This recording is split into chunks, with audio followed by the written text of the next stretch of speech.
అనంత కరుణామయుడు అపార కృపాశీలుడైన అల్లాహ్ పేరుతో ప్రారంభిస్తున్న సూర్య అర్-రెహమాన్ ప్రవేశిక. దివ్య ఖురాన్లో ఇదొక్కటే ప్రత్యేకమైన సూర. ఇందులో మానవులతో పాటు భూమిపై ఉన్న ఇతర సాధికార సృష్టిరాశి జిన్నులకు నేరుగా సంబోధించడం జరిగింది.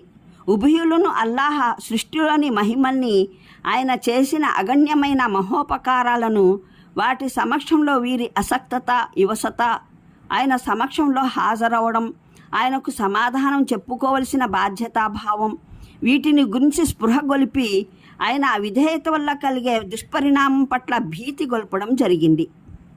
విధేయత, ఆజ్ఞాపాలన వల్ల కలిగే ఉత్తమ పరిణామాలను గురించి ఎరుకపరచడము జరిగింది.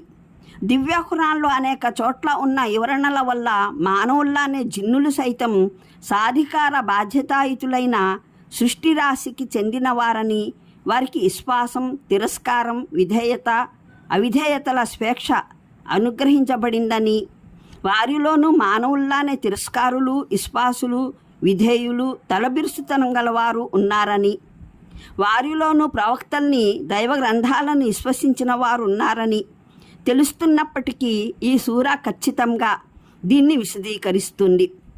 దైవ ప్రవక్త మహానీయ ముహమ్మద్ సల్లల్లాహు అలైహి వసల్లం దివ్య ఖురాన్ అందజేసే సందేశం జిన్నులు, మానవులు ఉభయులకు వర్తిస్తుందని, ప్రవక్త శ్రీ సల్లల్లాహు అలైహి వసల్లం దైవ దౌత్యం మానవుల వరకే పరిమితం కాదని ఇది స్పష్టంగా చెబుతోంది. సూర ప్రారంభంలోనైతే సంబోధన దిశ మానవుల వైపునకే ఉంది. ఎందుకంటే భూమిపైన ప్రాతినిధ్యం వీరికే ప్రాప్తమై ఉంది. దైవ సందేశహరులు వీరిలోనే ప్రభవించారు. దైవ గ్రంథాలు వీరి భాషల్లోనే అవతరించాయి. అయితే మున్ముందు 13వ ఆయత్ నుండి మానవులు, జిన్నులను సమానంగా సంబోధించడం జరిగింది. ఉభయుల సమక్షంలోనూ ఒకే సందేశాన్ని అందజేయడం జరిగింది.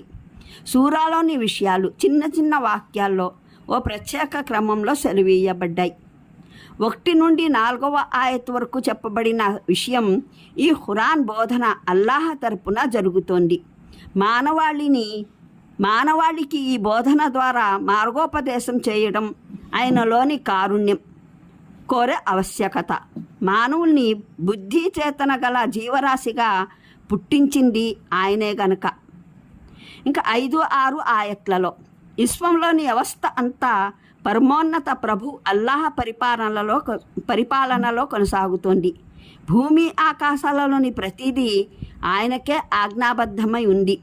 ఇక్కడ తన దైవత్వం అమలులలో ఉన్నవారు మరొకరెవరూ లేరు. 7, 9 ఆయట్లలో మరో ముఖ్యమైన వాస్తవికతను గురించి తెలుపడం జరిగింది. పరమప్రభువు ఈ సకల విశ్వ వ్యవస్థను సరిగా సమతూకంతో ఏర్పరిచాడు. ఈ వ్యవస్థ నైజం కోరేదేమిటంటే ఇందులో నివసించేవారు తమ అధికార పరిధిలోనూ న్యాయబద్ధంగా జీవించాలి, సంతులనాన్ని చెరపరాదు. 10, 25వ ఆయట్లలో అల్లాహ్ సృష్టి మహిమల వైచిత్రిని, అద్భుతాలను పేర్కొనడంతో పాటు మానవుడు ఉపయోగించుకుని లాభం పొందుతున్న ఆయన వరప్రసాదాలను సూచించడం జరిగింది. ఇంకా 26, 30 వరకు ఆయత్ వరకు మానవులు, జిన్నులకు ఈ వాస్తవాన్ని గుర్తు చేయటం జరిగింది. ఈ విశ్వ వ్యవస్థలో ఒక్క దైవం తప్ప అనస్ఫురమైనది, అనంతమైనది ఏదీ లేదు. అత్యంత అల్పమైన వస్తువు మొదలుకొని అత్యంత ఘనమైన వస్తువు వరకు ఉనికి గలదేది దేవుని ఆగత్యం అవసరం లేనిదే తన ఉనికిని నిలబెట్టుకోజాలదు. భూమి మొదలుకొని ఆకాశాల వరకు రేయింబవళ్ళు ఏది జరిగినా ఆయన క్రియాచరణ వల్లనే సంభవిస్తోంది. 31, 36వ ఆయత్ వరకు ఇరు వర్గాలను హెచ్చరించడం జరిగింది. అచిరకాలంలోనే ఆ సమయం రానున్నది. అప్పుడు మిమ్మల్ని మీ ఆచరణలను గురించి ప్రశ్నించడం జరుగుతుంది. ఈ విచారణను తప్పించుకొని మీరు ఎటూ వెళ్ళలేరు. దేవుని దైవత్వం మిమ్మల్ని అన్ని వైపుల నుండి పరివేష్టించి ఉంది. దాని నుండి బయటపడి పారిపోవడం మీ వశం కాదు. దాని నుండి తప్పించుకుపోగలుగుతామన్న పొగరు మీకుంటే పారిపోయి చూడండి. 37 నుంచి 38వ ఆయత్లలో ఈ విచారణ ప్రళయ దినాన జరగనున్నదని తెలుపడం జరిగింది.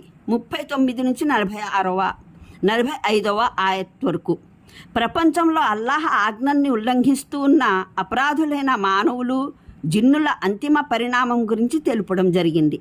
46 నుండి సూరా చివరి వరకు ప్రపంచంలో దైవభక్తి పరాయణతతో జీవితం గడిపిన వారు తాము ఒక రోజున తమ ప్రభు సమక్షంలో హాజరై తమ ఆచరణలకు లెక్క చూపవలసి ఉందన్న భావంతో పనిచేసిన వారికి, మానవులు జిన్నులలోని సదాచారులకు పరలోకంలో ప్రసాదించబడే బహుమానాలను సవివరంగా పేర్కొనడం జరిగింది. ఈ ఉపన్యాసం అంతా ప్రసంగ భాషలో ఉంది. ఉద్వేగభరితమైన, భావస్ఫోరకమైన, భావగర్భమైన ప్రసంగం. ఇందులో పరమోన్నత ప్రభు సృష్టి మహిమల ఒక్కొక్క వైచిత్రిని, ఆయన అనుగ్రహాలైన ఒక్కొక్క వరప్రసాదాన్ని, ఆయన రాజసం అయిన ప్రచండ శక్తికి నిదర్శనాలైన ప్రదర్శనల్లో ఒక్కొక్క దాన్ని, ఆయన అందజేసే ప్రతిఫలాలు శిక్షల వివరాలలో ఒక్కొక్క విషయాన్ని వివరించి మాటి మాటికి జిన్నులు మానవుల్ని ప్రశ్నించడం జరిగింది. వబయ్యి ఆలాయి రబ్బకుమా తుకజ్జిబాన్, మున్ముందు మేము దీన్ని విశదీకరించనున్నాము. అలా అనేది ఒక విస్తృతార్థం గల పదం.